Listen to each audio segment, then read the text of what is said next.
Today, we're plunging into Brazil, a country that's constantly bustling with political intrigue, significant economic shifts, and some incredibly vibrant cultural moments. Get ready for a fascinating exploration into a nation that's, well, rarely anything less than dynamic. Thanks for listening to this episode. Like and subscribe to our channel.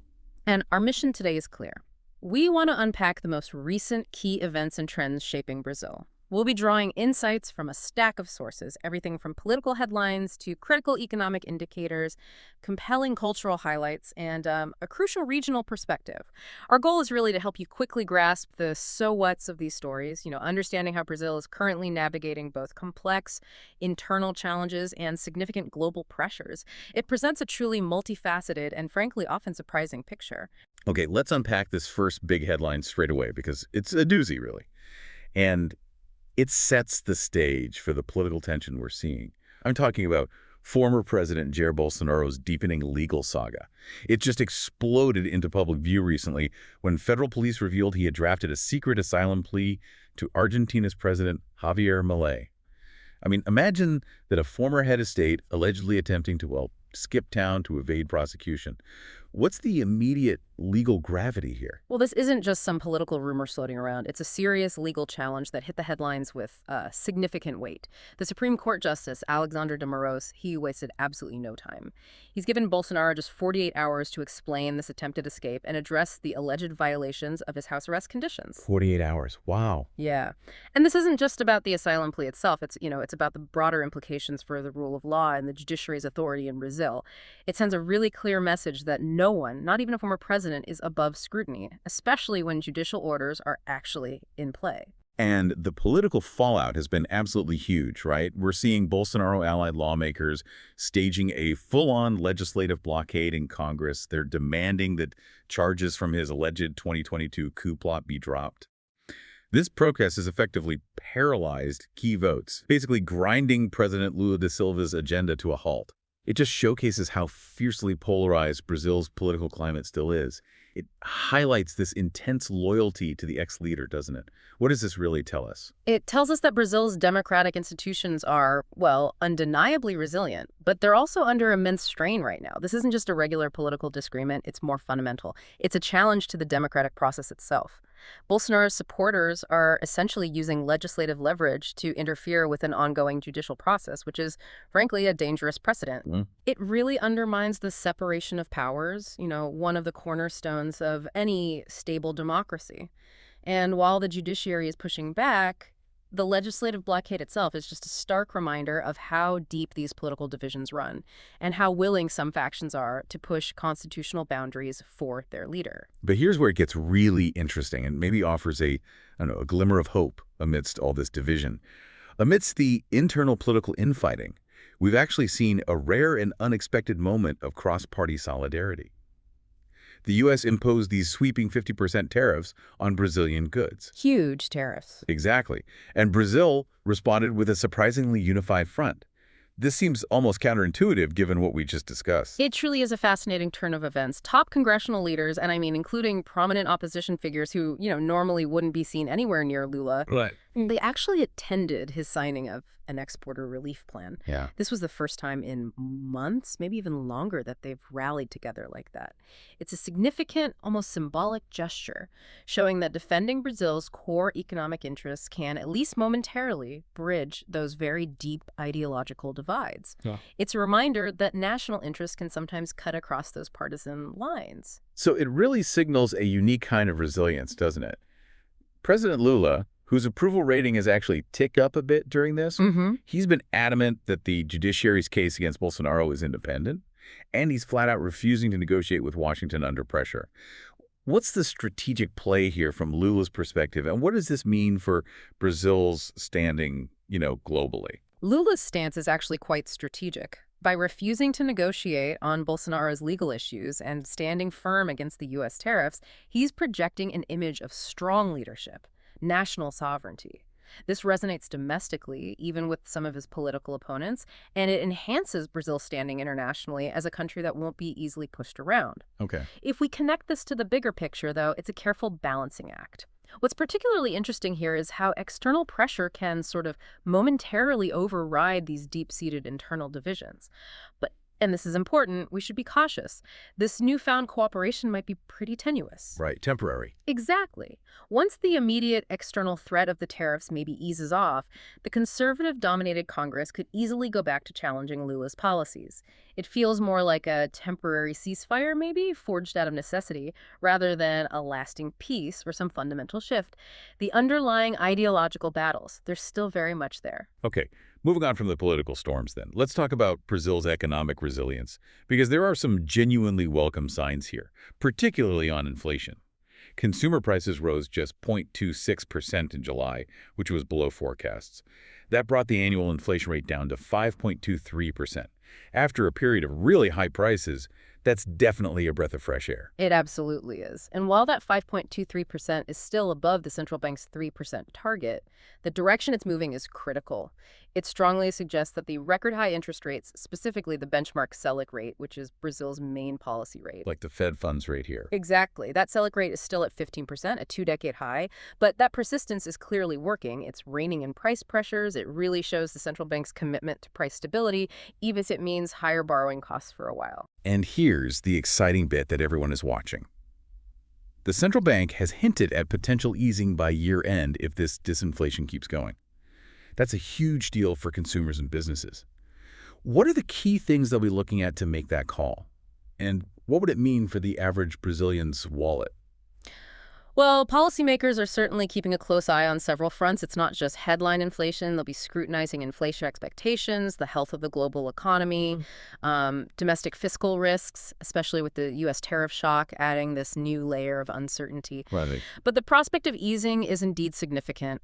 Lower borrowing costs would provide real relief for Brazilian consumers, making credit cheaper for mortgages, cars, consumer goods. For businesses, it means lower costs for investment expansion. Provided inflation expectations stay anchored, this could really inject new life into the economy. But it's still, cautious optimism. They won't cut rates too early and risk reigniting inflation. Now, to shield those exporters amid the trade feud, the government's been quite proactive, haven't they?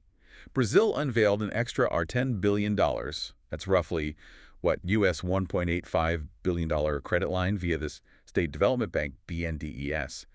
This is specifically to support companies hit by those U.S. levies, and it comes on top of an earlier, even larger aid package. Yeah, this is a pretty shrewd pro-market response, and it speaks to that temporary political unity we mentioned. This fresh lifeline, it's divided between working capital and market diversification loans, and it adds to an earlier $30 billion aid package. The goal here is pragmatic. Keep Brazilian exporters afloat without resorting to tit-for-tat measures that could escalate into a full-blown trade war.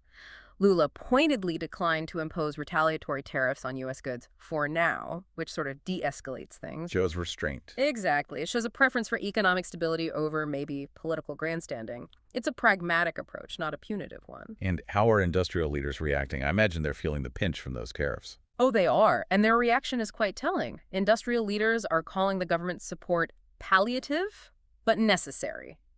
They understand it's a temporary fix, not a magic bullet, as they actively look for alternative buyers, new markets for products affected by the U.S. curbs. Okay. The good news, though, is that the real, Brazil's currency, and São Paulo's B3 stock index have largely steadied. This suggests investors appreciate Brasilia's restraint and these proactive measures. They see it as a sign of maybe economic maturity in handling the dispute. Now, for some genuinely fantastic news on the ground, Brazil's labor market. It continues to surprise on the upside. Unemployment fell to a historic low of 5.8% in Q2 2025. That's the lowest level since the data series began back in 2012. It's a remarkable turnaround. It really is. And what's impressive is that it's a broad-based hiring rebound. It's not just one or two areas. Joblessness dropped across 18 of the 27 states, which indicates pretty robust nationwide economic activity. Wow. Even long-term unemployment saw a sharp decline, signaling that previously discouraged workers are finding opportunities again. That's great. Yeah. And rising formal employment, higher incomes, average wages are up from a year ago. It all reflects a truly buoyant jobs environment. Boosts consumer confidence, expands the tax base. It's a very positive story for the average person. So what does this all mean for the average Brazilian, beyond just the numbers? What's the practical impact? Well, it means more people are working, more people are earning, and for many, incomes are actually improving. This is a powerful engine for the domestic economy. It translates into greater purchasing power, a sense of stability for families. However, if we connect this back to the big Ordered them to remove AI chatbots that simulate sexual conversations with child personas, citing the lack of age filters. That's a direct and impactful response. It is, and it really underscores the urgency. But this raises a fundamental question really important for societies everywhere, not just Brazil. How do we balance freedom of expression online with the urgent need to protect vulnerable populations, especially kids? That's the core issue. Exactly. Lawmakers in Brasilia are now considering new regulations on social networks to crack down on predatory content. This cultural flashpoint reveals deep concerns about family values, internet culture, corporate responsibility, all playing out in modern Brazil. It pits that commitment to free internet expression against the urgent need to safeguard children. It's a complex, ongoing debate, no easy answers. Okay, shifting to a more joyful cultural highlight now, one that speaks to Brazil's enduring heritage. Let's talk about the Festa do Peão de Barretos, Latin America's most iconic rodeo festival. It's celebrating its 70th edition. That's quite a milestone. Absolutely. It started way back in 1956, just a small-town cowboy competition. Now, it's grown into this massive cultural spectacle, draws over 1 million spectators to São Paulo's countryside. Every night, the arena just comes alive, adrenaline-pumping bull riding, bronc events by top peon riders. Sounds intense. It is. And then it's followed by concerts from Brazil's biggest sertanejo, that's their country music stars, like the legendary Chitãozinho and Nassoro. It's just an explosion of rural culture, food, music. This 70th anniversary really highlights the enduring appeal of Brazil's rural heritage. Why do you think this tradition, the traditional dress, the food, events like the KNO All You cook-offs, why does it still resonate so deeply with modern urban Brazilians? I think it speaks to a deep sense of national identity. Barreto shows how regional traditions remain a powerful point of national pride. It really unites urban and rural audiences in celebrating the country's frontier spirit, its agricultural roots. Even as Brazil modernizes, gets more urbanized, these festivals offer this vital connection to a foundational part of its history and cultural fabric. It's a powerful reminder of where the country came from, really. A celebration of resilience and community that seems to transcend modern divides. Okay, finally, let's look at Brazil on the global stage. Specifically, the upcoming UN COP30 Climate Summit. It's set for this November in Belém, a city deep in the Amazon.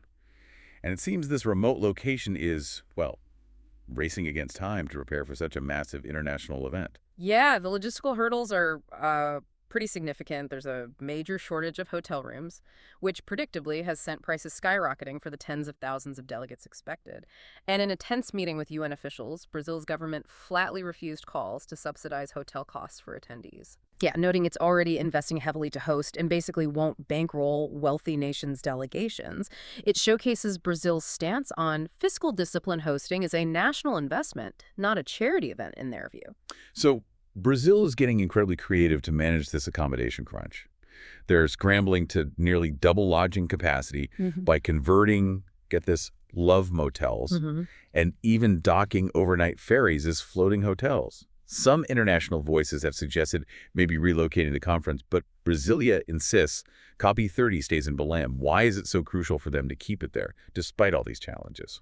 Well, it's a point of immense national pride, but also strategic importance. What's particularly insightful here is how Brazil is determined to assert itself as a global environmental leader, specifically spotlighting Amazon preservation, but doing so without undermining its fiscal discipline or local interests. Right. Keeping COP30 in Belém is a powerful statement.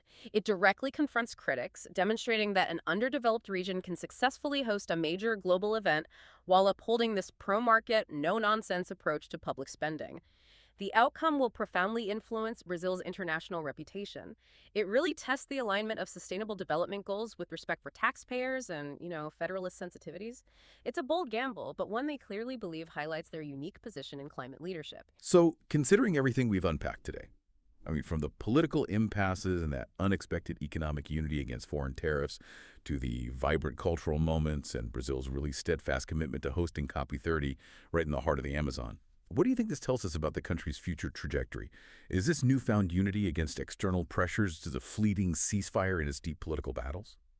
Or could it genuinely pave the way for more enduring economic reforms and maybe a sense of stability that might actually start to bridge the nation's profound ideological divides? Something to think about. Thanks for listening to this episode. If you enjoyed, like and subscribe to our channel. See you next time.